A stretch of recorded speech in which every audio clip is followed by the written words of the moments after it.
విశ్వామిత్రుడు వశిష్ఠుడు వీళ్ళిద్దరిలో ఎవరు అంటే వశిష్ఠుడు అనేటువంటి బ్రహ్మర్షి, ఆయన ఆశ్రమంలో చాలా గొప్ప గొప్ప వాళ్ళందరూ ఉన్నారు. అనగా దేవతలు అలానే బ్రహ్మిష్ఠులైనటువంటి వాళ్ళు చాలా గొప్ప వాళ్ళందరూ ఉన్నారు. ఆ ఆశ్రమంలో ఎక్కడ చూసినా కానీ శాంతం అనేటువంటిది ఉన్నది. అందుకనే మనకు శాకుంతలం అభిజ్ఞాన శాకుంతలంలో చెప్తాడు, ఆశ్రమం అంటే శాంతమిదం ఆశ్రమ పదం అని చెప్తాడు. ఆ ఆశ్రమం ఎలా ఉండాలంటే ప్రవేశించగానే నీకున్నటువంటి రజోగుణ తమోగుణ ఇటువంటి కామాములు క్రోధాలు ఇవన్నీ ఉంటే అన్నీ పోతాయి. అసలు అది చూడంగానే ప్రశాంతమైనటువంటి వాతావరణంలోకి వెళ్ళిపోతాం. అలా ఉంటుంది అనమాట ఇది వశిష్ఠ మహర్షి యొక్క ఆశ్రమం. అటువంటి ఆశ్రమము ఆ వశిష్ఠ మహర్షి బ్రహ్మర్షి అలా కావాలని ఈయన యొక్క ఈ మహర్షి యొక్క విశ్వామిత్రుడి యొక్క తపస్సు. చివరికి ఈ తపస్సు వల్ల ఏమైంది? చివరి చేసిందంతా రంభని శపించాడు, 1000 సంవత్సరాలు రాయబడి ఉండని అన్నాడు.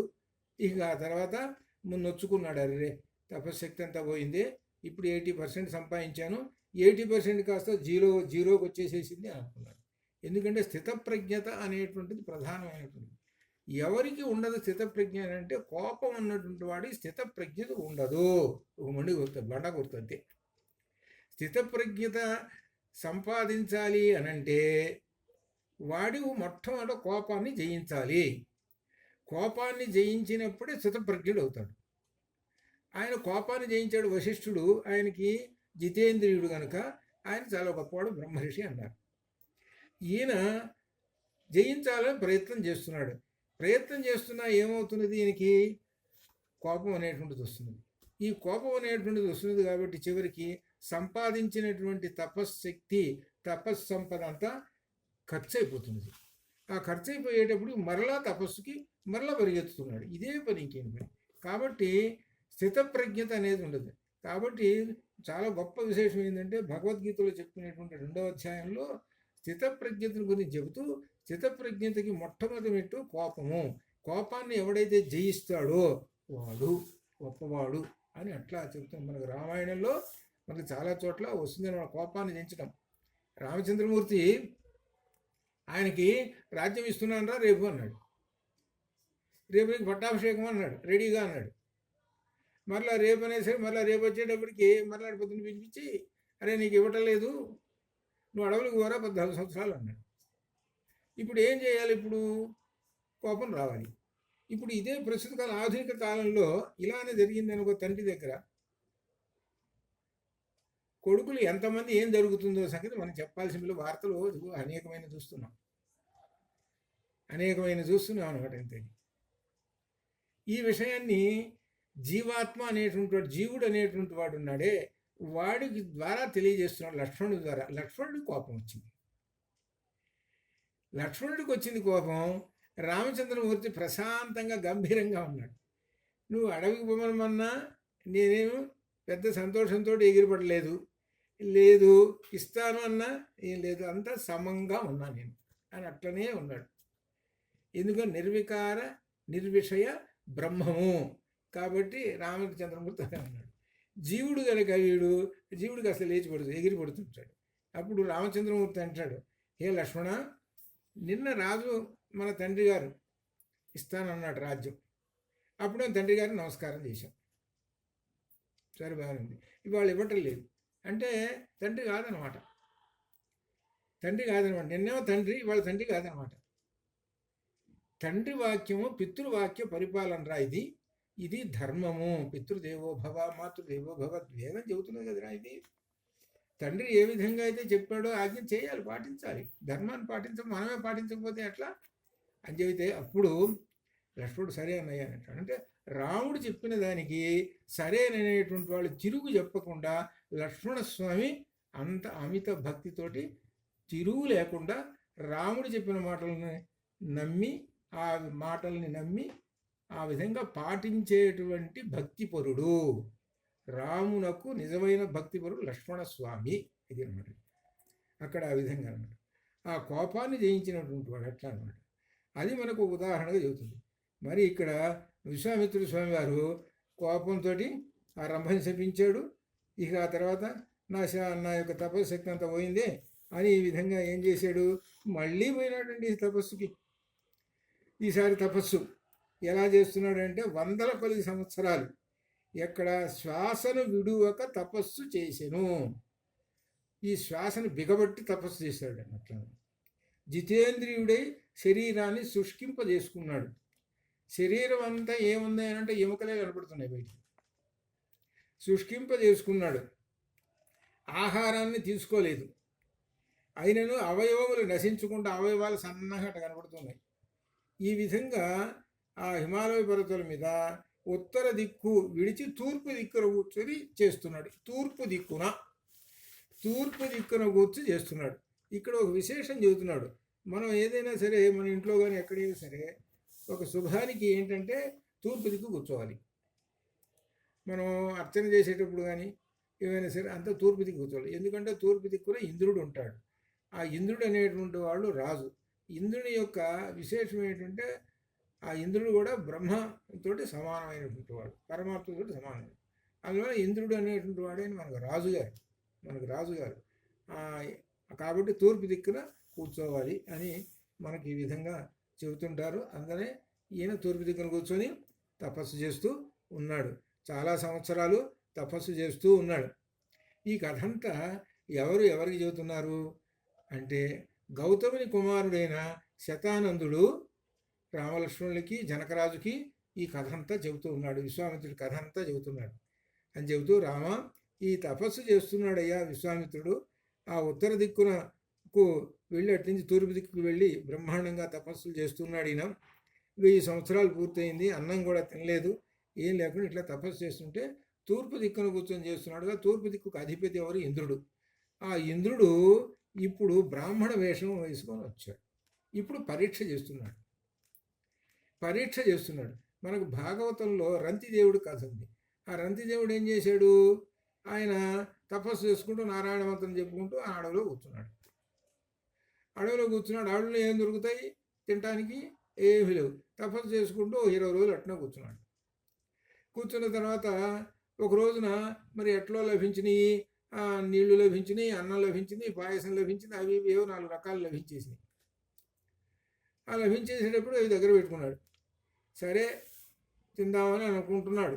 ఈలోపు వరుసగా వచ్చేసేసారు. ఎవరు? బ్రహ్మాది దేవతలు. వాళ్ళు ఇంద్రుడు వచ్చారు, దేవతలు వాళ్ళందరూ ఒక్కొక్కళ్ళు వచ్చి, ఏమండి నాకు దాహం వేస్తున్నది, మంచినీళ్ళు పోయండి అన్నాడు. మంచినీళ్ళు పోసేసాడు. ఏమంటే నాకు ఆకలి వేస్తుంది, అన్నం పెట్టేసాడు. నాకు ఆకలి వేస్తుంది, పాయసం ఉన్నాయి, మొత్తం పెట్టేసాడు. ఇప్పుడు ఏమాత్రం ఆహారం తీసుకోకుండా ఇన్ని రోజులు తపస్సు చేయటం వలన ఆయన శుష్కించిపోయి ప్రాణం పోయే స్థితిలో ఉన్నాడు రంతిదేవుడు. ఇవి ఏంటి? పరీక్ష చేయటం అన్నమాట. ఇది పరీక్షించటం. ఎవరు? దేవతలు పరీక్షించారు. నీ యొక్క శక్తి ఏమిటో నేను పరీక్షిస్తున్నాను, ఈ పరీక్షలో నువ్వు నెగ్గుతావా? ఇదే విద్యార్థులకు పరీక్ష. సంవత్సరం అంతా 10 పుస్తకాలు చదివి దానిలో సారం అంతా కావడానికి 10 ప్రశ్నలు ఇచ్చారు. నువ్వు పుస్తకాలు చూడకుండా ఈ ప్రశ్నకు సమాధానం రాయి. ఇది పరీక్ష. ఇదేనమాట. ఇదే మన జాగ్రత్తగా, ఇది కూడా ఒక తపస్సు, విద్యా తపస్సు అంటారు. అది అర్థం. వాడు రాయలేకపోయినాడు అనుకో, ఫెయిల్ అయినాడు. అనగా విద్య యందు తపశ్శక్తి లేదు వీడికి, ఫెయిల్ అయినాడు. అనగా ఇంద్రియములను నిగ్రహించుకోలేకపోయినాడు అని అర్థం. ఇంద్రియాలను నిగ్రహించుకొని తపస్సు చేస్తూ ఉన్నాడు ఆ రంతిదేవుడు. ఇప్పుడు దేవతలందరూ వచ్చారు, మొత్తం ఉన్నటువంటి ఆహారం అంతా తీసుకొని పోయినారు. చివరికి వచ్చేటప్పుడు ఈయన కాసేపుట్లో పడిపోయినాడు కూడా. అప్పుడు ఆ నారాయణుడు, విష్ణుమూర్తి వాళ్ళందరూ ప్రత్యక్షమయ్యి, అయ్యా నీ యొక్క భక్తికి మెచ్చుకుంటున్నాను, నీకేం వరం కోరుకో అని అంటున్నాడు. ఇక్కడ కూడా చాలా గొప్ప విశేషం. దేవుడు ప్రత్యక్షంగానే ఇప్పుడు అక్కడ దాకెందుకు, ప్రస్తుత కాలంలో నిజంగా దేవుడే వచ్చాడనుకో, నిజంగా దేవుడు రాగానే అయ్యా మీకేం కావాలో కోరుకోబాయ్ నేను ఇచ్చేస్తాను అన్నాడు అనుకో, ఎంతమంది మోక్షం కావాలి అంటే జ్ఞానం కావాలని అడుగుతారు అని ప్రశ్న వేసుకుంటే 1,00,000 ఉంటాడో ఉండడు. ఏమడుగుతాడంటే ఈ సామ్రాజ్యం అంతా నాకే కావాలి, నేనే ప్రైమ్ మినిస్టర్ కావాలి, కోట్లు కోట్లు కోట్లు, ఇది చెప్పి పని లేదు, మొత్తం చిట్టా అంతా అప్పు చెప్పేస్తాడు. అంటే ఏమిటనమాట, ఇంత చేసిన గుళ్ళమ్మడి తిరిగి ఆ రామాయణాలు విని అవిని ఇవిని ఇవన్నీ చేసిన ఏమిటి ఈ చెవుని వింటాం, ఈ చెవుని వదలటం. అంటే ఏమిటనమాట, జీర్ణం కావటంలా, అది పరమాత్మని అర్థం చేసుకోవటంలా, ఏదో కాలక్షేపం. గుడికి పోయినాం, చూసాం, ప్రసాదం పెట్టారు, ప్రసాదం టేస్ట్గా ఉంది అందులో బ్రహ్మాండంగా ఆయన అనుకుంటూ పోవటం ఇంటికి, ఈ విధంగా చెప్పుకోవటమే కానీ మనం వెళ్ళాము, ఆ మంత్రం విన్నాం, ఏమిటి ఆ మంత్రం ఏంటి, ఆ రూపం ఏంటి, ఇదేమిటి అనేటువంటి ఆలోచన ఎంతమందికి ఉంది అనే ప్రశ్న. ఎప్పుడైతే ఆ అన్వేషణ ఆలోచన వస్తుందో అప్పుడు విద్యా తపస్సు అవుతుంది. ఆ విద్యా తపస్సు వలన బ్రహ్మాన్ని నువ్వు దర్శించుకుంటావు. ఆ బ్రహ్మమును ఏకమేవా ద్వితీయం బ్రహ్మ, ఆ బ్రహ్మమును దర్శించుకొని అప్పుడు భక్తి శ్రద్ధలు కలుగుతాయి నెమ్మదిగా. అది మనకు ఇక్కడ స్థితప్రజ్ఞతకు, అది స్థితప్రజ్ఞతకు అది. కాబట్టి మనకున్నటువంటి ఈ దైవశక్తి ఇవన్నీ సామాన్యమైనవి కావు. ఈ దేవాలయాలు కానీ అమ్మవారి గుళ్ళు కానీ ఇవి కానీ చాలా శక్తివంతమైనటువంటివి. ఆ శక్తివంతమైనటువంటి వాటిల్లో కనీసం 10% అన్నా పొందుదాము అనేటువంటి దృష్టి ఉండాలి. అందువల్ల ఉంటే క్రమక్రమంగా తెలుస్తుంది. ఆ శక్తిని పొందటానికి మొట్టమొదటిగా మనము కోపాన్ని జయించాలి. అది దీనిలో విశ్వామిత్రుడి ద్వారా చెప్పేటువంటి ప్రధానమైనటువంటి విశేషం. సరే, మనం రంతిదేవుడి కథ చెప్పుకున్నాం. రంతిదేవుడు చివరికి ఏమన్నాడంటే, నారాయణుడిని నాకు ఏమీ అక్కర్లేదయ్యా, నాకు రాజ్యాలు వద్దు, ఏమీ వద్దు, నాకు ఎప్పుడు నేను నారాయణ నారాయణ అనుకుంటూ నారాయణ భక్తి ఉంటే చాలు, నాకేం అక్కర్లేదు. ఇక్కడ కూడా చాలా గొప్ప విశేషం ఉంది. వరం కోరిక అంటే చాలామంది ఏం కోరుకుంటారు, మోక్షం ఇవ్వండి అని అంటారు. మోక్షం ఇవ్వండి అన్నాడంటే అది కూడా ఒక స్వార్థమే కదా, అది కూడా ఒక కోరికే కదా. అసలు నిష్కామం కదా ఉండాల్సింది. పరబ్రహ్మము అని అంటే పరబ్రహ్మంలో చేరటం నిష్కామంగా ఉంటేనే కదా పరబ్రహ్మంలో చేరేది, అద్వైతంలో. ఈయనేమన్నాడు, మోక్షమేమో అనలా, ఎప్పుడు నారాయణ నారాయణ అనుకునేటట్టు అనుగ్రహించండి చాలు అన్నాడు. అప్పుడు మెచ్చుకొని నీకు ఈ వైకుంఠాన్ని నీకు తీస్తున్నామని చెప్పి తర్వాత ఆ కథ అంతా మన భాగవతంలో ఉంది. ఎందుకు చెబుతున్నాడంటే, భాగవతంలో కథ ఎందుకు చెప్పాడనంటే, ఆ భక్తి శ్రద్ధలకి ఆ నారాయణ మంత్రాన్ని జపించటము. ఆ భక్తి అంటే ఏమిటి, ఇంద్రియములు పరమాత్మ యందు లగ్నం చేయవయ్యా, అంతేగాని ఇంద్రియాలను తీసుకెళ్ళి విషయముల వైపు పడేసేస్తే ఆ విషయ సుఖాలన్నీ లాక్కొని పోతాయి నేను. అదే ఇప్పుడు కఠోపనిషత్తులో జరుగుతున్నటువంటి అంశం, ఇప్పుడు మార్నింగ్ అనమాట, అలా అనమాట. కాబట్టి ఆ కోపాన్ని జయించాలి. కోపాన్ని జయించలేకపోయినాడు విశ్వామిత్రుడు. ఆ కోపాన్ని జయించలేక మళ్ళీ తపస్సు కోసం బయలుదేరాడు. తపస్సు చేస్తూ కూర్చున్నాడు. భయంకరమైన తపస్సు చేశాడు. ఆయన శిరస్సులో నుంచి అగ్ని పైకి వచ్చేసేసి అగ్ని మొత్తం లోకాలన్నీ వ్యాపిస్తున్నది. ఇక దాంతో దేవతలందరూ భయపడ్డారు. బ్రహ్మ దగ్గరికి పరిగెత్తారు అందరూ. బ్రహ్మ దగ్గరికి పరిగెత్తి, అయ్యా ఈ విధంగా పరిస్థితి ఉంది, కాబట్టి అనేక విధాలు మేము ప్రయత్నం చేశాము, కానీ మేము సక్సెస్ కాలేదు. ఆయన భయంకరమైన తపస్సు చేస్తున్నాడు, కాబట్టి హే బ్రహ్మదేవ నువ్వు రావాలి, నువ్వు వచ్చి ఆయన కోరికలు ఏమిటో సంగతి చూడాలి. చాలా భయంకరమైన పర్వతాలన్నీ పగిలిపోతున్నాయి, సముద్రాలన్నీ లేచిపోతున్నాయి, ఈ భూమి అంతా గిరగిరా తిరగకుండా చాలా గందరగోళంగా ఉన్నది. ఓహో చెప్పుకుంటూ కూర్చున్నారు ఈ దేవతలందరూ. ఇక అప్పుడు ఏం చేశాడనమాట బ్రహ్మదేవుడు, ఇంద్రులు, ఈ దేవతలతో అందరికీ ఓ పెద్ద గ్రూప్ ఇది. బ్రహ్మదేవుడు వస్తున్నాడంటే ఒక్కడు రాడు, ఆయన వెనక అసిస్టెంట్లు అందరూ వస్తారు. రాజుగారు వస్తున్నాడు, మంత్రి గారు వస్తున్నాడు, అసిస్టెంట్లు మంది మార్పులు అంతా, ప్రధాని గారు వస్తుడు, మొత్తం నిండిపోతుంది అని చూశారు. అట్లా నిండిపోతుంది. ఏది బ్రహ్మగారు వస్తున్నాడంటే లోకం అంతా, బ్రహ్మలోకం అంతా పరిగెత్తుకుంటూ వస్తుంటుంది. మొత్తం బ్రహ్మలోకం అంతా వచ్చేసిన తర్వాత అప్పుడు విశ్వామిత్రుడితోటి అంటున్నాడు బ్రహ్మదేవుడే, హే బ్రహ్మర్షి అని సంబోధనే బ్రహ్మర్షి అని చేశాడు. విశ్వామిత్ర మహర్షి ముని అని అట్లా చేయలే. ఓ బ్రహ్మర్షి, నీకు స్వాగతము, నీ తపస్సుకు నేను చాలా సంతోషించాను, నీవు భయంకరమైన తపస్సు చేశావు, నీవు బ్రాహ్మణత్వమును సంపాదించితివి. ఇది ఇక్కడ విశేషం ఏంటి, క్షత్రియత్వం నుంచి బయటపడి బ్రాహ్మణత్వం అని అంటే ప్రమోషన్, నీకు ప్రమోషన్ ఇచ్చేశాను. ఇది మన బ్రాహ్మణత్వంలోకి వచ్చేసావు. కాబట్టి నీకు ఇదిగో నా యొక్క ఆశీర్వచనం అని దీర్ఘమాయు తే బ్రహ్మన్, హే బ్రహ్మన్ దీర్ఘమాయు. దీర్ఘమాయు అంటే ఇక చెప్పలేనంత సంవత్సరాలు బతకడం, అది అనగా మరణం అనేటువంటిదే లేదు నీకు. దీర్ఘమాయు హే బ్రహ్మన్ దదామి, ఇస్తున్నాను నేను. ఇక్కడ సాక్ష్యం ఎవరంటే, నీకు ఇస్తున్నటువంటి సాక్ష్యం చెప్పమంటే ఎవరంటే సమరుద్గణా. మరుద్గణములన్నీ ఉన్నాయి. మరుద్గణములు అంటే దేవతా గణాలు. మరుద్గణములు అంటే దేవతలు. ఈ దేవతల్లో రకరకాలు ఉన్నారు, 10-15 రకాలు ఉన్నారు. వీళ్ళందరూ పెద్ద గుంపు వచ్చారు. వీళ్ళందరూ చూస్తుండగా సాక్ష్యం వీళ్ళే, నేను ఇచ్చేస్తున్నాను. దీర్ఘమాయు హే బ్రహ్మన్ అనేటప్పటికీ సరే బాగానే ఉన్నది. నువ్వు ఎప్పుడైతే దీర్ఘమాయు అన్నావు కాబట్టి నాలోకి ఓంకారం ప్రవేశిస్తున్నది, వేదాలు ప్రవేశిస్తున్నాయి. సమస్త వేదాలు, సమస్త శాస్త్రాలు, ఇంకా విశేషమైనటువంటి అన్నీ కూడా, అన్ని వషట్కారములు, యజ్ఞాలు. విశ్వం విష్ణు వషట్కారో భూతభవ్య భవత్ప్రభు అని చెప్పుకుంటామే, అవి మొత్తం లోపలికి వచ్చేసేస్తున్నాయి.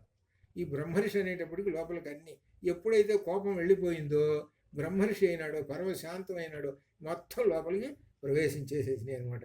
అన్నీ లోపలికి వచ్చేసింది అనమాట. అయితే ఇక్కడ ఒక విశేషం, నువ్వు బ్రహ్మర్షి అన్నావు, సంతోషిస్తున్నావు. కానీ నన్ను బ్రహ్మర్షి అని ఎవరు అనాలంటే వశిష్ఠ మహర్షి అనాలి. ఇది ఇక్కడ ఒక పేచీ పెట్టాడు. నువ్వు బ్రహ్మర్షి అన్నావు, నువ్వు మరి బ్రహ్మదేవుడు అంతటి గొప్పవాడు కదా, మరి బ్రహ్మదేవుడు అంతటి వాడు అన్నాడు అంటే ఇంకా ఎవరన్నా అంటే అనకపోతే అంతటితో సంతృప్తి పడరాదు. ఎందుకు? తనకి ఎవరితోటి పోటీ పడ్డాడు? అసలు పోటీ అంతా ఎవరికి? వశిష్ఠ మహర్షితో పోటీ పడ్డది. అది కాబట్టి వశిష్ఠ మహర్షి నన్ను బ్రహ్మర్షి అనాలండి అన్నాడు. అనేటప్పుడు ఆ దేవతలందరూ పక్కనే ఉన్నారు కదా, వాళ్ళు పరిగెత్తుకుంటూ ఆ వశిష్ఠ మహర్షి దగ్గర పరిగెత్తారు. అయ్యా అన్ని బాగానే ఉన్నాయి, ఆయన ఉపేచి పెట్టాడు, ఇదే అని చెప్పాడు. సరే అప్పుడు ఆ వశిష్ఠుడు సరే వస్తున్నాను అన్నాడు, వచ్చేసేసాడు. ఏమి వశిష్ఠ మహర్షి ఆ విశ్వామిత్రుడి దగ్గరికి వచ్చేసేసి ఏమంటున్నాడంటే, త్వం బ్రహ్మర్షి నా సందేహ అంటాడు. త్వం బ్రహ్మర్షి, నీవు బ్రహ్మర్షివి, సందేహం ఏమాత్రము లేదు, సందేహించకము, నేను నిన్ను బ్రహ్మర్షిని అని అంటున్నాము అనేటప్పటికీ నేను పరమ సంతోషం వచ్చేసింది. అమ్మయ్య, నేను వశిష్ఠ మహర్షి పక్కనే వేసుకొని కూర్చుంటా. ఇప్పుడు ఇది ఇక్కడ అనమాట. అంటే సమానత్వం వచ్చేసింది. వశిష్ఠ మహర్షి ఎంత గొప్పవాడో విశ్వామిత్ర మహర్షి కూడా అంతే గొప్పవాడు. ఆయన బ్రహ్మర్షి, ఈయన బ్రహ్మర్షి, ఇట్లా అనమాట అని అంత చెప్పి ఇంకా విశ్వామిత్రుడు విశేషం ఏమిటంటే వశిష్ఠుని పూజించాడనమాట. విశ్వామిత్రుడు ఒప్పుకున్నాడు. విశ్వామిత్రుడు వశిష్ఠుని నమస్కరించాడు, పూజించి హే మునిశ్రేష్ఠ, ఏష విగ్రహాంతవ ఏష ధర్మపురవ నిత్యం వీర్యస్య పరాయణం అని చెబుతున్నారనమాట. ఎవరు? శతానందుడు ఆ విశ్వామిత్రుని గురించి చెబుతున్నాడు. ఈయన చాలా గొప్పవాడు, ఈ సంగతి చెప్పాడనమాట. చాలా గొప్ప పరాక్రమవంతుడు అని ఈ విధంగా విశ్వామిత్రుడు యొక్క వృత్తాంతాన్ని శతానందుడు రామలక్ష్మణులకు జనక మహారాజు గారికి ఇప్పటిదాకా చెప్పుకుంటూ వచ్చింది. ఇప్పటిదాకా మనకు ఉపాఖ్యానాలు జరుగుతూ వచ్చినాయి. ఉపాఖ్యానాల్లో కుమారస్వామి జననం, గంగావతరణం జననం, అట్లా ఈ విధంగా అహల్య శాపము, ఇవన్నీ కూడా ఈ కథలన్నీ చెప్పుకుంటూ వచ్చేసేసారు. ఈ కథలన్నీ చెప్పుకుంటూ వచ్చేసేసి చివరికి వస్తూ ఉంటారు. ఇక్కడ వచ్చి ఎక్కడ ఇదంతా జరిగింది చెప్పుకోవడం, దాంట్లో వస్తూ అహల్య కథ చెప్పుకుంటూ వచ్చాడు. ఎవరిది ఆశ్రమం అంటే ఫలానా అని చెప్పుకుంటూ వచ్చి చివరికి ఈ జనకరాజు గారు మిథిలకు వచ్చారనమాట. వచ్చిన తర్వాత ఇదంతా చెప్పుకున్న తర్వాత అప్పుడు జనక మహారాజు గారు విశ్వామిత్రుడితోటి ఈ విధంగా అంటున్నాడు. ఏమిటంటే, హే మునిశ్రేష్ఠ, రామలక్ష్మణ సహితుడివై నా యజ్ఞానికి వచ్చావు, నేను ధన్యుడనైతిని. నేను చేసేటువంటి యజ్ఞానికి వచ్చావు. నేను చేసే యజ్ఞం అంటే ధనుర్యజ్ఞం. అది ధనుర్యజ్ఞం. ప్రాచీన కాలంలో, మన వేదకాలంలో ఈ ధనుర్యజ్ఞాలు చేస్తుంటారు. ఈ ధనుర్యజ్ఞాలు చేసే దానిలో మనకు భారతంలో కూడా ధనుర్యజ్ఞం ద్రౌపదుడు చేశాడు. ఆ ద్రౌపదుడు చేసే ధనుసుడు ఎక్కువ పెట్టి అదిగో దాన్ని కొడితే ద్రౌపదిని ఇస్తానని పెట్టాడు ఆయన ఒకటి. అట్లా ఇక్కడ ఈయనేం చెప్పాడు అనమంటే, ఆ శివధనుస్సు పట్టుకొని కాస్త ఎక్కువ పెడితే చాలయ్యా అని అన్నాడు. ఇట్లా ఈ విధంగా. కాబట్టి నా యొక్క ధనుర్యాగానికి వచ్చావయ్యా, హే బ్రాహ్మణోత్తమ అని ఈ విధంగా సంతోషించి, మీ దర్శనం వలన నాకు చాలా శుభాలు జరిగినాయి అనే విధంగా చెప్పుకుంటూ, మీ బలం చాలా గొప్పది, మీ గుణాలు అప్రమేయములు, హే విశ్వామిత్ర ప్రభు, మీ వృత్తాంతములు ఇంకనూ వినాలని ఉన్నది, కానీ ఇప్పుడు సూర్యుడు అస్తమిస్తున్నాడు, సాయం గాయత్రి సంధ్య చేసుకోవాలి, కాబట్టి మనం అందరం 6 అవుతున్నది కాబట్టి వెళ్ళి సంధ్యకి వెళ్ళాలి, కాబట్టి మనం రేపు మాట్లాడుకోవచ్చు. మీకు అందరూ శుభం కలుగుగాక. మీకు ప్రత్యేకంగా ఏర్పాటు చేసినటువంటి ఒక గది ఉన్నది, కాబట్టి ఆ గదిలో కూర్చొని మీ కార్యక్రమాలు చేసుకోవచ్చు అని చెప్పి జనక మహారాజు గారు ఆ విశ్వామిత్రుడికి ప్రదక్షిణ నమస్కారాలు చేసి ఆయన వెళ్ళాడు. పురోహితులు కూడా ప్రదక్షిణ నమస్కారాలు. ఎవరు పురోహితులు? జనక మహారాజు పురోహితులు కూడా ప్రదక్షిణ నమస్కారాలు చేసి ఎవరికి విశ్వామిత్రుడు చేసి అందరూ ఎవరింటికి వాళ్ళు వెళ్ళిపోయినారనమాట. విశ్వామిత్రుడు మాత్రము ఆయన రామలక్ష్మణులు ఎంక్లోజ్ అయి ఉంటారు. విశ్వామిత్రుడు ఎక్కడైతే ఉంటే అక్కడ రామలక్ష్మణులు ఉంటారు.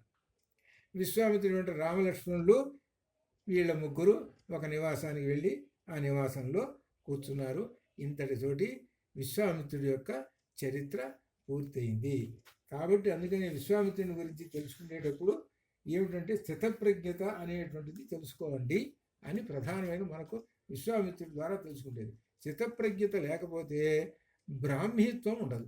అందుకనే భగవద్గీతలో 2వ అధ్యాయం చివరిలో చెప్పాడు, స్థితప్రజ్ఞత ఎవరికైతే ఉంటుందో అనగా ఏషా బ్రాహ్మీ స్థితి పార్థ నైనాం ప్రాప్య విముచ్యతి స్థిత్వాస్యామంతకాలేపి బ్రహ్మ నిర్వాణం రుచ్యతి అని చెప్పాడు. బ్రాహ్మీ స్థితి రావాలి అని అంటే స్థితప్రజ్ఞత. అందుకనే ఆయనకు విశ్వామిత్రుడికి చివరికి బ్రాహ్మీ స్థితి వచ్చింది. ఆ కోపాన్ని జయించాడు కాబట్టి చాలామంది ఎందుకంటే తెలుసుకోవాల్సింది విశ్వామిత్రుడి కథ ద్వారా ఏం తెలుసుకోవాలంటే, కోపం వలన నీవు సంపాదించినటువంటి ఏదైనా ఉంటే పుణ్యము అది కాస్త పోతుంది. ఏదో పుణ్యాలు సంపాదించావండి, ఏది యజ్ఞాగాదులు చేసావు, లేకపోతే దానా ధర్మాలు చేసావు, ఏదో ఒక వచ్చింది ఒక 100% అనుకోండి, కానీ నీకు కోపం ఉంది, అది కాస్త పోయింది. అనే కోపం వలన ఏం సంపాదించినవన్నీ పోతూ ఉంటుంటాయి. ఇది మనం ఈ రామాయణం చదువుతుంటే తెలుసుకోవాలి. ఆ కోపాన్ని జయించడం అనేటటువంటిదే బ్రహ్మమును తెలుసుకోవటము.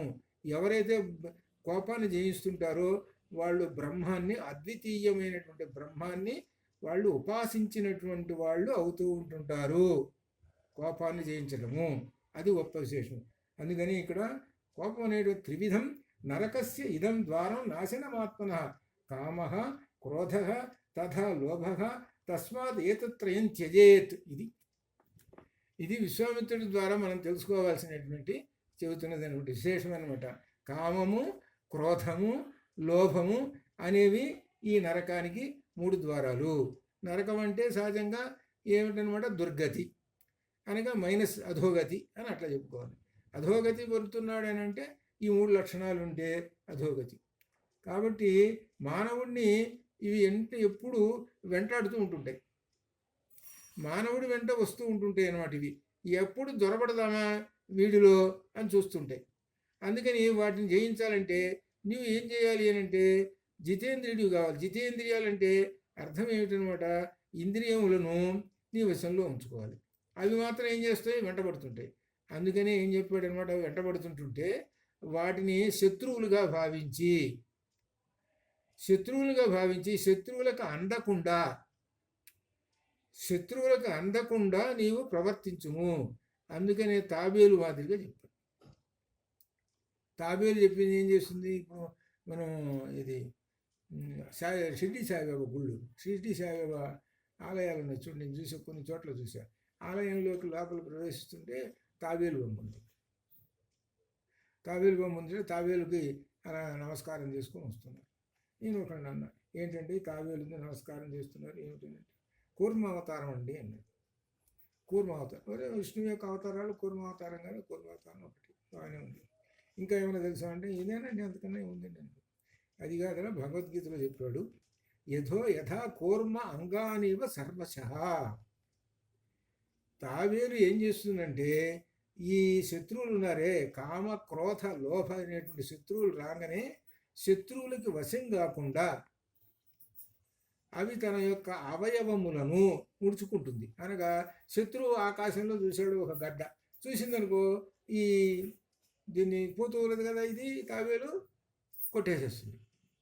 అందుకని అలానే భూమి మీద తిరిగే నక్కలు ఇవన్నీ ఉన్నాయనుకో, అవి చూసి నేను కొట్టేస్తాయి. అందుకని వాళ్ళ శత్రువులు దీనికి. అందుకని ఏం చేస్తాడంటే కదలకుండా రాయి మాదిరి ఆ శిరస్సుని కాళ్ళని లోపలికి ముడుచుకొని ఒక రాయి మాదిరిగా పడి ఉంటుంది కదలకుండా. అప్పుడు ఈ నక్కలు అవన్నీ చూసి ఓ ఇవేవో రాళ్ళు ఎత్తుకుందిలే మనకెందుకులే అని పోతాయి. అది పోయిన తర్వాత మళ్ళీ ఇది నెమ్మదిగా నడుస్తూ ఉంటుంది. అట్లా అనమాట. యథా కూర్మో అంగానివ సర్వశ, అంగములు తన యొక్క అవయవములన్నింటినీ లోపలికి ముడుచుకొని ఏ విధంగా ఉంటుందో ఆ తాబేలు, ఆ విధంగా ఈ తపశ్శక్తి సంపన్నుడు కూడా విషయ సుఖములు కానీ కామక్రోధ లోభములు కానీ వాటికి వశం కాకుండా పూర్వం అంగానివ తాబేలు మాదిరిగా ఉండి తన యొక్క కార్యక్రమాన్ని నిర్వహించుకుంటాడు. ఇది దీనిలో చెప్తున్నటువంటిది. అందువలన భగవద్గీతలో చెప్పినటువంటి విషయాలు రామాయణంలో పూర్తిగా అక్కడ అనుసంధానం అవుతాయి. అని ఒక రకంగా చెప్పాలంటే భగవద్గీత అనే ఫండమెంటల్, భగవద్గీత అనేది ఒక ఫండమెంటల్ బుక్. ఇది ఈ ఫండమెంటల్ బుక్స్కి ఉదాహరణలు ఎక్కడ ఉన్నాయండి? మీరు ఒక ఫండమెంటల్ చెప్పారు, క్రోధాన్ని జయించాలి, ఇలా జయిస్తేనే బ్రాహ్మీ స్థితి వస్తుంది అని చెప్పారు. మరి ఎక్కడుంది అని అంటే రామాయణంలో ఒక విశ్వామిత్రుడయ్యా, ఆయన ఎంత కష్టపడ్డాడో చూసుకో. అది అందుకని ఈ భగవద్గీతకి రామాయణానికి అనుసంధానం చేసుకోవాలన్నమాట ఇట్లా. కాబట్టి ఇక్కడ మనం చెప్పుకున్న దానిలో ఈయన గురించి చెప్పుకున్న దాంట్లో విశ్వామిత్రుడి గురించి చెప్పుకునే దానిలో ఇలా కనుక కామక్రోధములకు గన వశమైనటువంటి వాడు ఉంటే వాడికి స్థితప్రజ్ఞత ఉండదు, అనగా వాడికి క్యారెక్టర్ ఉండదు. ఇంకో రకంగా చెప్పాలి పర్సనాలిటీ అని కూడా అంటుంటారు, వ్యక్తిత్వం. ఆ వ్యక్తిత్వం కూడా ఉండదు. ఇది మనం ఇటువంటి వాళ్ళని చూస్తూ ఉన్నాం. కాబట్టి వాళ్ళందరితోటి మనకి పట్టించుకోం. మనం ఎలా ఉంటామంటే మన దృష్టి బ్రహ్మణ్యాధాయ కర్మాణి సంగం త్యక్త్వా కరోతి లిప్యతేన స పాపేన పద్మపత్ర ఇవాంభస అని అంటాం. మనము ఎల్లప్పుడూ కూడా మన యొక్క కర్మలన్నీ కూడా పరబ్రహ్మమునందు దృష్టితోటే, పరబ్రహ్మమునందు లయమయ్యే మన మనస్సు పరబ్రహ్మంలోనే ఉండి కర్మలను చేస్తూ ఉంటుంటాము. ఈ జగత్తులో ఉండే అనేక విషయాలను చూస్తూ ఉంటుంటాము. చూస్తున్న వాటిలో మమేకం కాకుండా తామరాకు మీద నీటి బొట్టు వలె ఉండి మనం మన కర్మలను చేస్తూ ఉంటాం. అనగా వాటిలో ఏమాత్రము మమేకం కాము అని చెబుతున్నాం. చూస్తున్న వాళ్ళందరికీ 10 మంది ఎట్లయితే ఉన్నారో వీడు కూడా అట్లనే ఉన్నాడు. కానీ వీడి యొక్క స్థితి ఆ పరమాత్మ యందు, బ్రహ్మం యందు మనసు ఎంత లగ్నమైందో పక్కవాడికి తెలియదు. వాడేం చేస్తుంటాడు అనమాట, అటు లేనటువంటి వాడేం చేస్తుంటాడు, ఇంకా ఎంత టైం ఉంది ప్రసాదం ఇవాళ అన్నం పెడతారో లేదో అని ఈ విధంగా రకరకాల ఆలోచనలు చేసుకుంటూ బాబు అక్కడ దాకా కూర్చొని ఆ ప్రసాదం కాసి పెడితే అది కాసి తిరిగి సరే ఈ విధంగా ఏమరా ప్రసాదం దేవుణ్ణి చూసావా అని అంటే ఆ దేవుణ్ణి చూశాను అని అంటారు. దేవుణ్ణి చూశారు అని అంటాం. దేవుడు చూసావు కదా, దేవుడి పేరు చెప్పారంటే ఏముంది వినాయకుడు, ఏముంది గణపతి. ఈ విధంగా అమ్మవారిని చూసాం. అమ్మవారికా ఒబ్బో ఏమి వేశారులే, ఏమిటి పట్టు వస్త్రాలు కట్టారు, 1 కోటి రూపాయలు ఖరీదే బంగారం వేశారు. అబ్బో ఎక్కడ ఎవరిచ్చారో కానీ ఎంత బంగారమో కానీ అని అబ్బో ఎంత వచ్చింది రా బాబు, ఎట్లా వచ్చిందో కదా అని ఈ విధంగా వాడు ఏం చెబుతుంటాడనమాట. అమ్మవారికి ఉన్నాడు బంగారు ఆభరణాలు, పట్టు వస్త్రాలు, ఇవన్నీ చెప్పుకుంటూ కూర్చుంటాడు. అంటే వాడు ఇహంలో ఉండిపోయినాడు. అమ్మవారి దగ్గరికి పోయినా కానీ పరం అనేటువంటిది తెలుసుకోవాలా. అది ఏమిట్రా తెలుసుకోవాలా అని అంటే వాటి యొక్క అర్థాలు జ్ఞానపరంగా ఉండేటువంటి అర్థాలు లలితలో ఉన్నాయి. అవన్నీ తెలుసుకున్నాడా? తెలుసుకోలేదు. అనగా ఎంతసేపటికి గుడికి పోయినా కానీ వీడు ఇహానికి సంబంధించినటువంటి ఆ ఆలోచనతోటే పడి ఉంటాడు వీడు. అంతేగాని పరానికి సంబంధించినటువంటి ఆలోచనలో ఉండడు. ఇది దీని యొక్క విశేషం. అందుకని పరానికి సంబంధించిన ఆలోచనతో ఉన్నాడంటే బ్రహ్మమునందు వీడు లయమై ఉంటాడు. ఆ బ్రహ్మమునందు లయమై ఉన్నటువంటి వాడు తాను చేసేటువంటి కర్మలన్నీ కూడా బ్రహ్మానికి సంబంధించినటువంటి బ్రహ్మంలోనే లీనమై ఉంటుంటాయి. అలా ఉంటుంటాడు. కాబట్టి అటువంటి వాడు తామరాకు మీద నీటి బొట్టు వలె ఉంటుంటాడు. అటువంటి వాడు ఆ స్థితప్రజ్ఞుడు. ఆ స్థితప్రజ్ఞుడు అనేటువంటి వాడు వశిష్ఠ మహర్షి. చివరికి విశ్వామిత్రుడు కూడా స్థితప్రజ్ఞుడయి చాలా గొప్పవాడయ్యి చివరికి ఏం అర్థం చేసుకున్నాడంటే, ఇప్పుడు తన యొక్క ఆశ్రమం సిద్ధాశ్రమం ఉన్నది. ఆ సిద్ధాశ్రమంలో తపస్సు చేస్తుంటుంటే ఈ రాక్షసులు మారీచ సుబాహులు అనేటువంటి వాళ్ళు భంగం చేస్తున్నారు. ఇప్పుడు వాళ్ళని ఆయన ఒక్కసారి అట్లా చూసాడంటే బూడిదైపోతారు. లేదు యుద్ధం చేయాలనుకో, అస్త్రాలు ఉన్నాయి, అస్త్రాలు వేసి చంపేసేయచ్చు అని తన దగ్గర ఉంది ఆ శక్తి. కానీ మరలా దానిలోకి వచ్చేసాడంటే బ్రహ్మత్వము అనేటువంటి బ్రహ్మర్షి అనేటువంటి పదవి కాస్త ఏమవుతుందని పోతుంది. బ్రహ్మర్షి అనే పదవి కాస్త పోతుంది. పదవి కాస్త పోయి మళ్ళీ దీనిలో ఇహ ప్రపంచంలో ఉండే కామక్రోధ లోభ అనేటువంటిది త్రివిధ దానిలో ఓడిపోతాడు మళ్ళీ. కాబట్టి ఏం చేశాడనమాట, ఏం చేయాలి అనే ఆలోచన ఏం చేశాడనమాట, ఆ దివ్య దృష్టితో చూశాడు. ఏమిటి ఎలా జయించాలంటే దివ్య దృష్టితో చూసేటప్పటికి రామలక్ష్మణులు ఆయన యొక్క హృదయ ఫలకం మీద కనపడుతున్నారు. అంటే వీళ్ళు జయిస్తారనమాట. అనగా అర్థం ఏమిటనమాట, ఆయన ఎవరిని ధ్యానం చేశాడు, బ్రహ్మముని గురించి ధ్యానం చేశాడు. బ్రహ్మమును గురించి ధ్యానం చేశాడు. బ్రహ్మర్షి కదా, బ్రహ్మముని గురించి ధ్యానం చేస్తే ఆ బ్రహ్మము శుద్ధ బ్రహ్మ పరాత్మ రరామాల కాలాత్మక పరమేశ్వర రామ కనపడ్డాడు. ఎలా కనపడ్డాడు, బాగా కోదండాన్ని ధరించి గొప్ప స్ఫురద్రూపంతో కనపడ్డాడు. ఎవరు ఈ కురవాడు, ఎవరు ఈయన, ఈ పరబ్రహ్మము అని అనుకుని చూశాడు. ఓహో ఈయన, కాబట్టి దశరథుడి దగ్గరికి పోవాలి, ఈయన చేత మనం నా కార్యక్రమం చేయించుకోవాలి. అనగా ఈయన ఎవరు, పరబ్రహ్మము. పరబ్రహ్మమే ఈ కార్యక్రమం చేసుకుంటాడు. అందుకనే ఆ పరబ్రహ్మాన్ని తీసుకొని వస్తుంటుంటే మొట్టమొదట రామలక్ష్మణుడు రాముడు అంటాడు, ఎవరు మొట్టమొదట నోరు తెరిచి మాట్లాడినటువంటి పదము ఏమిటి అని రామాయణంలో ప్రశ్న వేస్తే ఎంతమంది చెబుతారు? రాముడి నోట్లో నుంచి ఏం పదం వచ్చింది, అలానే ఆంజనేయ స్వామి వారి నోట్లో నుంచి ఏం పదం ఒక మాట ఏమొచ్చింది రామాయణం మొత్తం మీద? అది రాముడి నోట్లో నుంచి భగవన్ వచ్చింది. ఆయన నోట్లో నుంచి భగవన్ అనే మాటే పరమాత్మ యొక్క మరొక మాట అన్నమాట.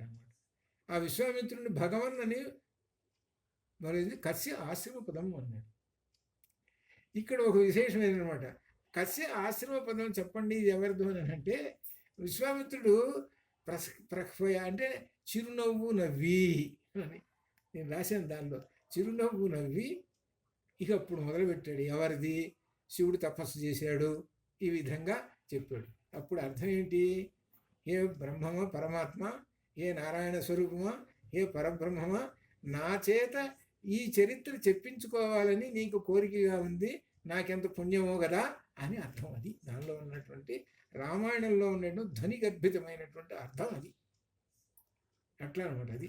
కాబట్టి ఆయన చిరునవ్వు నవ్వి సరే చెబుతానని మొట్టమొదటిగా ఆ శివుడు తపస్సు చేసినటువంటి అది చెప్పాడు. తర్వాత తాను యొక్క సిద్ధాశ్రమం ఉన్నది, ఆ సిద్ధాశ్రమం సంగతి చెప్పాడు. ఇవన్నీ చెప్పుకుంటూ తెలుసుకుంటూ వచ్చాడు. తనకి తెలుసు. అందుకనే జనక మహారాజు దగ్గరికి వెళ్ళినప్పుడు, దశరథుడి దగ్గరికి వెళ్ళినప్పుడు, మొట్టమొదటి దశరథుడి దగ్గరికి వెళ్ళినప్పుడు విశ్వామిత్రుడు ఏమైనా రామలక్ష్మణుడు పంపండి అంటే పంపను అన్నాడు. పంపను అనేటప్పుడు కోపం రావాలి కదా, ఆ కోపం రావాలి, వాడిని చెప్పించాలి. ఏం చేస్తాడు, ఉత్త చేతులతో పోవాలి. అందుకని ఏం చెప్పాడు అనమాట, ఈ రాముడు ఎవరో నాకు తెలుసు అని చెప్పాడు. ఇక్కడ ఉన్నట్లు వశిష్ఠ మహర్షికి కూడా తెలుసు ఈ రాముడు ఎవరో, నువ్వేం భయపడాల్సిన పని లేదని చెప్పాడు. కానీ దశరథుడికి తెలీదు. ఎందుకు తెలియదు అనంటే మమకారము అనేటువంటి ఆ బంధం అనేటువంటి అజ్ఞానం, మోహం అనేది ఉంది కాబట్టి రాముడు ఎవరో తెలియదు. రాముడు ఎవరో అనేటువంటి తెలిసింది ఎవరంటే వశిష్ఠ మహర్షికి, మహర్షులకి అందరికీ పరబ్రహ్మ స్వరూపం అక్కడ కూర్చున్నాడయ్యా అని వాళ్ళందరికీ తెలుసు. అప్పుడు వశిష్ఠ మహర్షి దశరథుడితోటి రాముడిని పంపించడం వలన చాలా లాభాలు ఉన్నాయ్యా, ఆ విశ్వామిత్రుడి దగ్గర 100 అస్త్రాలు ఉన్నాయి, ఆ అస్త్రాలన్నీ మనవాడికి వస్తాయి కాబట్టి అని చెప్పి, ఓహో ఇంత ఉన్నదా లాభం, అప్పటిదాకా ఆశపడ్డాడు. దశరథుడు ఆశపడి, అంత లాభం ఉందా, సరే పంపిస్తానండి నాయన, నువ్వు విశ్వామిత్రుడి వెంట వెళ్ళు, వెళ్ళి గురువుగారు ఏం చెబితే అది చెయ్యి. ఇది పితృవాక్య పరిపాలన. అది తండ్రి ఏం చెప్పాడు, గురువుగారు ఏం చెబితే అది చెయ్యి. గురువుగారు కింద పడుకోరా అంటే పడుకోవాలి. నీకేం దిండ్లు రాజుగారి కాబట్టి నీకేం పాన్పులు గిన్పులు ఏమి ఉండవు. గడ్డి మీద పడుకోవాలి, గడ్డి మీద పడుకోవాలి అంతే. అదే దానిలో చెబుతున్నాడు, విషయ సుఖములను జయించడం. మహారాజు కదా మరి ఆయన, మహారాజు కాబట్టి మరి ఆయన దగ్గరకు వస్తే ఎక్కడో ఏం పడుకోవాలి, గడ్డి మీద పడుకోవాలి. అంటే అర్థమైంది విషయ సుఖాలని జయించటము, ఇదే బ్రహ్మత్వము అనేటువంటిది. అందుకని రాముడి గురించి తెలుసుకోవాలి. అట్లా ఆ విధంగా పితృవాక్య పరిపాలన వలన తాటకిని సంహరించాడు. తాటకి స్త్రీ కదా అని సందేహిస్తే అప్పుడు పితృవాక్య పరిపాలన వచ్చింది.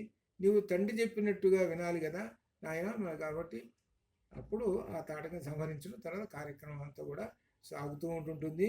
కాబట్టి ఇందులో వరకు మనం తెలుసుకోవాల్సినటువంటిది, మనకు ఈ భగవద్గీతను అనుసంధానం చేసుకుంటూ ఉండాలి.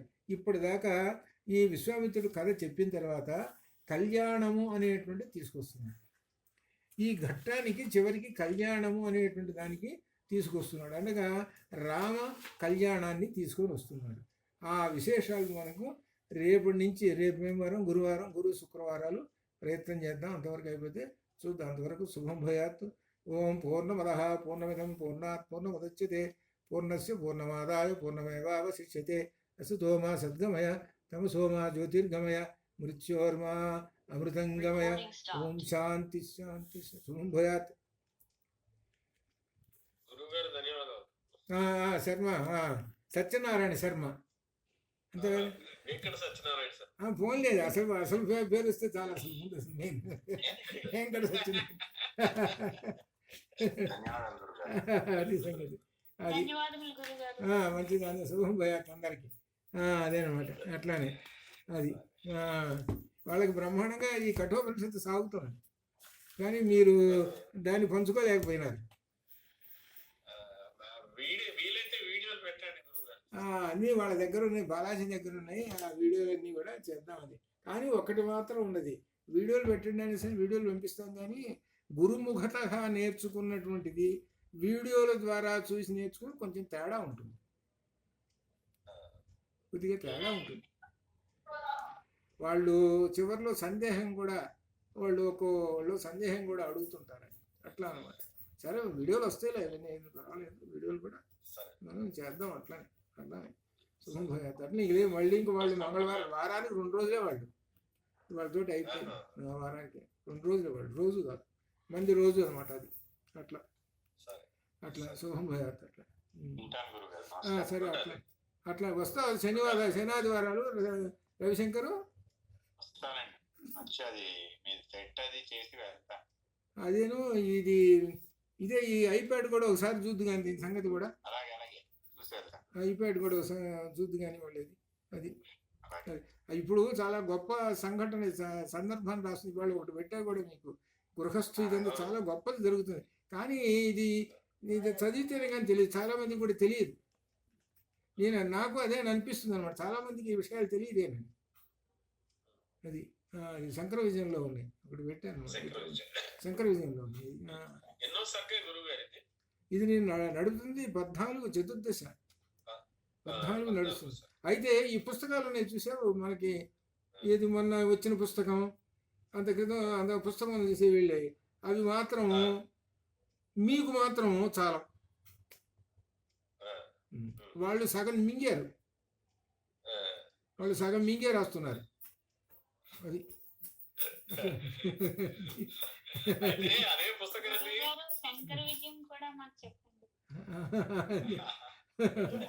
శంకర విజయం చెప్పండి అంటే అట్లనే శంకర విజయం కూడా అట్లనే చేద్దాం. మరి అట్లనే చేద్దాం. పుస్తకం ఏదైతే ఉందో మీకు ఇచ్చిన పుస్తకం, అది రెండోసారి పునర్ముద్రణ పొందిందని చెప్పేసి ఆ రోజు విధుశేఖర భారతి స్వామి వారు దాన్ని ఆవిష్కారం చేశారు. అవును శంకర మఠం. అవును. ఆ పుస్తకం అందుకని అంటే ఒకటి వచ్చింది ఎక్కడంటే, ఆ మూలాలు ఇవన్నీ సంగతి అయితే దానిలో ఏమున్నది ఏమిటో బహు కొద్ది మందికే కదా, అందరికీ తెలియదు కదా. వాళ్ళల్లో కూడా చాలా మందికి తెలియదు. వాళ్ళల్లో కూడా ఈ పండితులు ఉన్నారు అక్కడ, వాళ్ళల్లో కూడా చాలా మందికి తెలియదు లోపల. అసలు వాస్తవానికి మండన మిశ్రుడు ఆయన యొక్క వాదం ఎంత గొప్పదో ఇంత ఉన్నది అది. అదంతా బుర్రకి ఎక్కితే పూర్తిగా మనకి అద్వైత తత్వం తెలిసినట్లే. కానీ ఎక్కువ మంది అక్కడ చేరినటువంటి నేను అనుకుంటున్నాను, కొద్దిమంది మన విశ్వనాథ గోపాలకృష్ణమూర్తి గారు ఇటువంటి వాళ్ళు 2-3 తప్ప వీళ్ళు వాళ్ళందరూ కూడా ఎక్కువ మందికి తెలియదు. వేషం మాత్రం బాగా ఉంటుంది బ్రహ్మాండంగా. ఎక్కువ మందికి తెలియదు, నాకు తర్వాత అర్థమైంది. అదనమాట. వాళ్ళకి అర్థమైనటువంటి వాళ్ళు 2-3 ఉన్నారు. కానీ మీ పుస్తకం వస్తే మాత్రం నిజంగా దాని అంత చూద్దాం. అది చాలా కష్టపడాల్సి వస్తుంది. నేను రాయటం పుస్తకం కూడా డిక్షనరీలకు కూడా అందదు అది. అది మొన్న ఈయనకి ఎవరికంటే ఒక 20 రోజుల క్రితం మన విశ్వనాథ గోపాలకృష్ణమూర్తి గారికి ఒక అంశం తీసి పంపించాను. సార్ దీని ఇక్కడ అర్థం సందేహంగా ఉంది అని అంటే చెప్పాడు అనమాట, ఇట్లా అని అర్థం. అట్లా చెప్పగలిగినటువంటి వాళ్ళు విశ్వనాథ గోపాలకృష్ణమూర్తి గారే. వాస్తవానికి ఆయనే. మిగిలిన వాళ్ళు కూడా అంతటి వాళ్ళు కాదు. చివరికి నాకు అర్థమైంది. అది ఆయన ఒక్కడే చూస్తున్నా. ఆయన ఇదంతా అయిన తర్వాత ఆయన చూపించి శలాకవారు కొద్దిగా గొప్ప శలాకవారు మళ్ళీ అంతే. మళ్ళీ ఇంకెవరు లేరు. అట్లా మిగిలిన వాళ్ళందరూ అంతేనమాట. అట్లా అది సరే చూద్దాం. అట్లానే సరే రేపు అట్లానే